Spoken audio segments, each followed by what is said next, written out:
Bonsoir à tous et bienvenue sur NCTV Actu. Voici les titres. 8 mois ferme pour le capitaine du Blue Bot vietnamien, intercepté le 8 février au Chesterfield. Nous ferons le point avec Falai Wejo en début de ce journal. La déclaration des impôts s'ouvre aujourd'hui avec les changements applicables depuis la réforme des impôts. Nous avons suivi Robert, le premier déclarant papier. Et la suite de notre feuilleton consacré à la Champions League. Donc Yangon Sport affrontera l'équipe de Wellington de Nouvelle-Zélande dans 1 heure. Un match important pour se qualifier pour les demi-finales de l'OFC Champions League. Vous verrez dans ce journal comment l'équipe de Yehen s'est préparée pour ce rendez-vous. Et pour ouvrir ce journal, le capitaine du navire de pêche vietnamien a écopé de 8 mois de prison ferme. Le Blue Bot a été intercepté le 8 février aux îles Chesterfield par les forces armées de Nouvelle-Calédonie. Le prévenu a 27 ans, originaire de Binh Châu au Vietnam. Il a été jugé pour pêche illégale, en l'occurrence des holoturies dans la ZEE, donc la zone économique exclusive. Le point avec Falai Wejo. 8 mois de prison ferme avec maintien en détention et 100 000 francs d'amende avec sursis. Une décision du tribunal de première instance de Nouméa tombée après 1h30 d'audience. Cet après-midi à 14h30, c'est un jeune capitaine vietnamien de 27 ans, infirme après un accident de plongée, qui s'est présenté à la barre du tribunal, escorté par la police nationale car il était en détention provisoire au camp Est depuis son arrestation début février. Il s'appelle Tan Anh Nguyen. Il est défendu par son avocat d'office, Maître Cochois. Donc une audience un peu plus longue car il a fallu bien évidemment faire intervenir une interprète vietnamienne. L'avocat du capitaine vietnamien a demandé au tribunal, je cite, une justice humaine, de retenir les conditions précaires dans lesquelles ces pêcheurs vivent et parle de dossiers, je cite toujours, de dossiers de la misère. Je rappelle que ce Blue Bot avait été interpellé le 8 février au Chesterfield et que l'Entrecastro avait donc intercepté ce Blue Bot avec à son bord un équipage de 17 personnes et 19 fûts de 200 litres d'holoturie. Ce Blue Bot a coulé à cause des conditions météorologiques mauvaises. Donc le tribunal a suivi les réquisitions de la procureure de la République qui avait requéri 8 mois de prison ferme et une amende de 100 000 francs. Je rappelle qu'en janvier, 3 capitaines vietnamiens avaient été jugés. 8 mois ferme avaient été retenus pour 2 d'entre eux et 10 mois ferme pour le 3e car il est récidiviste. Voilà, merci Falai pour ces précisions. Et si demande est faite d'un procès exemplaire, une autre proposition est régulièrement relayée, celle de brûler purement et simplement ces Blue Bots, une mesure radicale déjà expérimentée ailleurs et notamment en Indonésie. Radio New Zealand donne la parole à un expert en pêche dans le Pacifique, Francisco Blaha, sur la question. Pour lui, cette solution n'est pas assez dissuasive. La preuve, les bateaux reviennent encore et encore. Selon lui, il faut plutôt envisager des sanctions économiques vis-à-vis du Vietnam qui exporte de gros volumes de produits de la mer vers l'Union européenne. Il recommande ainsi d'imposer des droits de douane sur l'exportation ou encore que l'Union européenne donne des cartons jaunes puis rouges au Vietnam si ce dernier ne se montre pas proactif en matière de lutte contre la pêche illégale dans le Pacifique. Des mesures qui, selon l'expert, ne manqueront pas d'attirer l'attention du gouvernement vietnamien qui reste très dépendant de ses exportations.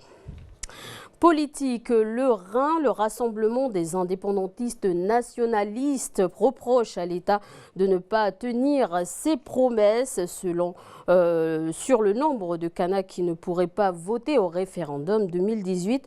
D'après le rassemblement des indépendantistes nationalistes, près de 15 806 personnes issues du statut civil coutumier et 35 906 issues du statut de droit commun ne seraient pas inscrites inscrits sur les listes électorales, le liste électorale spéciale.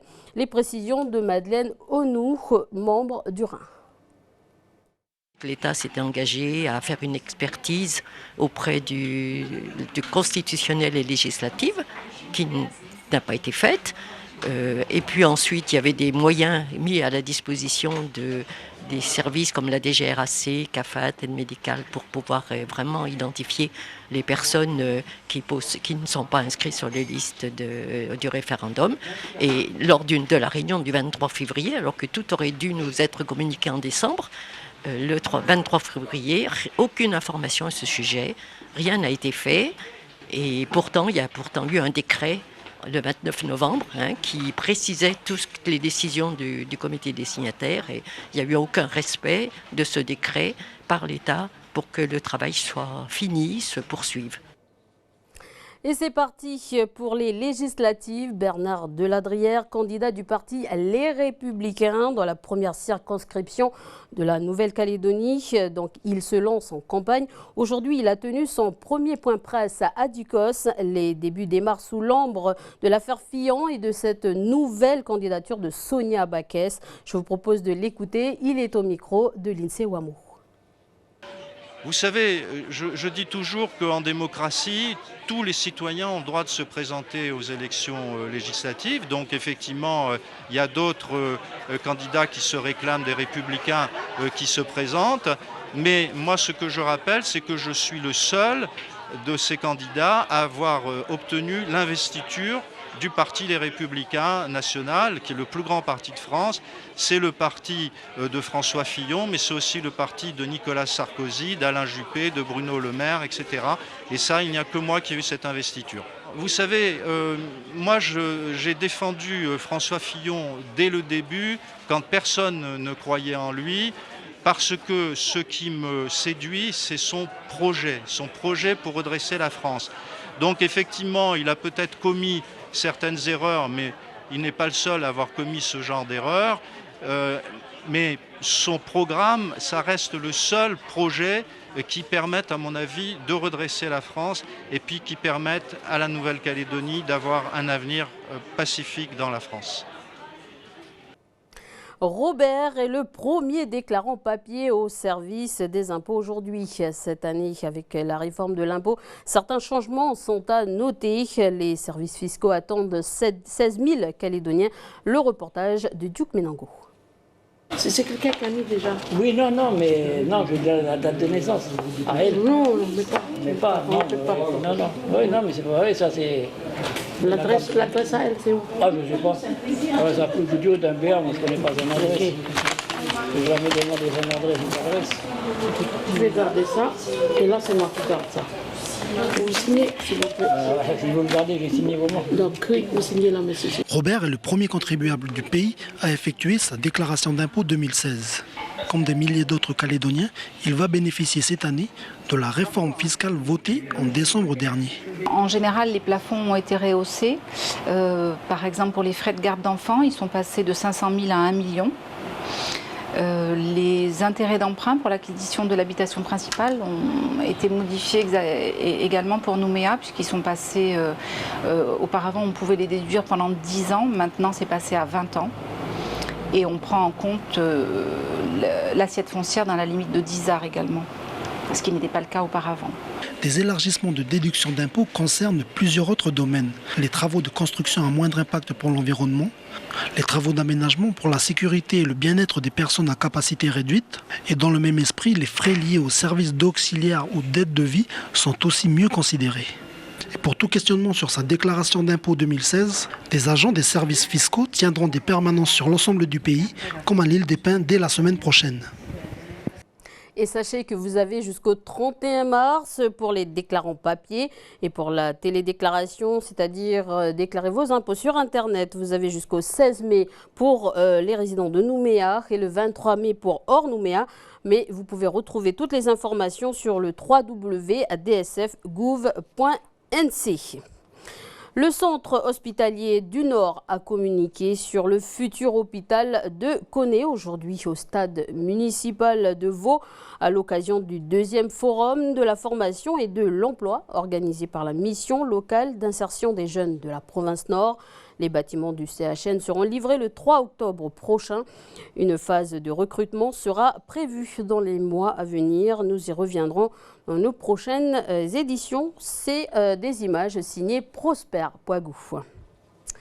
Football maintenant, donc la Ligue des champions d'Océanie continue aujourd'hui à Koné et le match qui opposait à l'instant le FC Pukaira face à Bar de Fidji s'est soldé à 1-0 pour le FC Ba, donc un but qui a été un but à la 82e minute.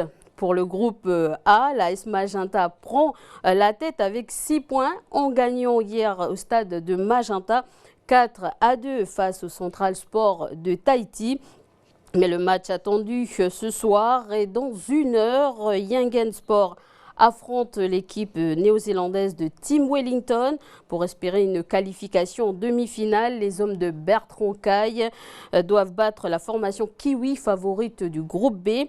Nous nous sommes immiscés dans l'une de leurs séances de préparation. C'est la suite de notre feuilleton, un reportage signé Romain Pimbeni et Jamie Waimou.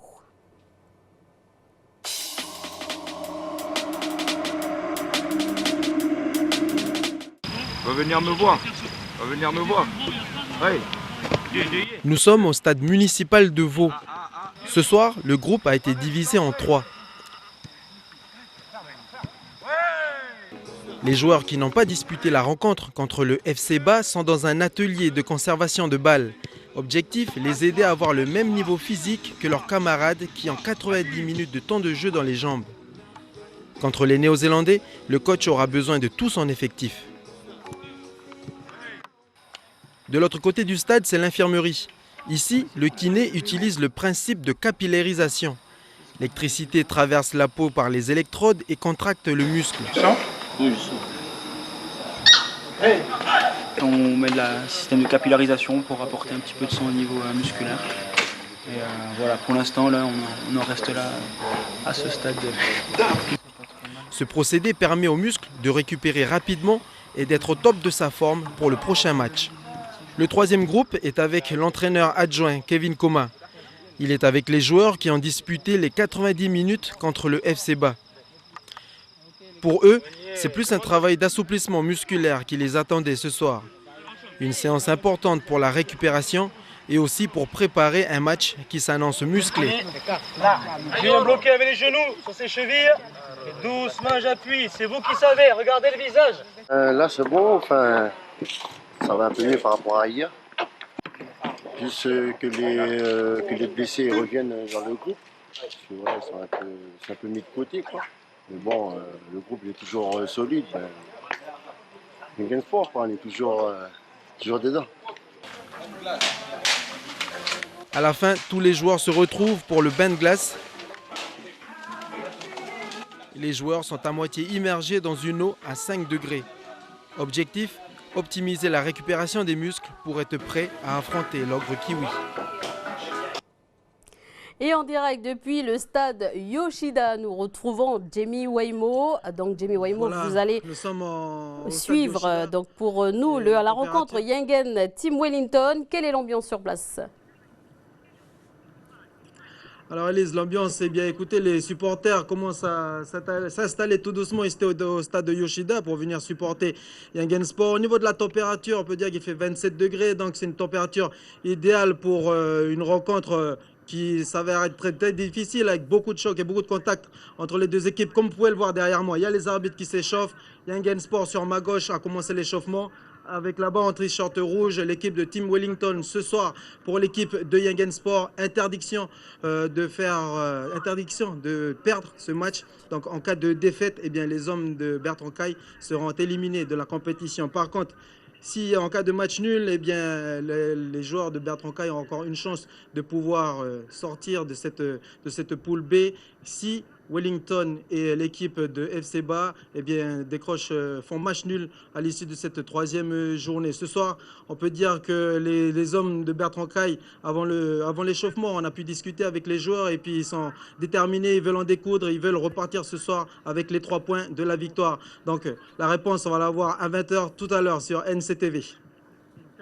Et nous allons justement suivre également ce match à suivre à 20h, comme l'a dit Jamie, sur NCTV et sur notre page Facebook. Voilà, c'est la fin de ce journal. Merci de nous avoir suivis. Merci à l'équipe technique. Merci à toute l'équipe de la rédaction qui m'a aidé à réaliser ce journal. Et rendez-vous à 20h pour le match Yangen-Wellington.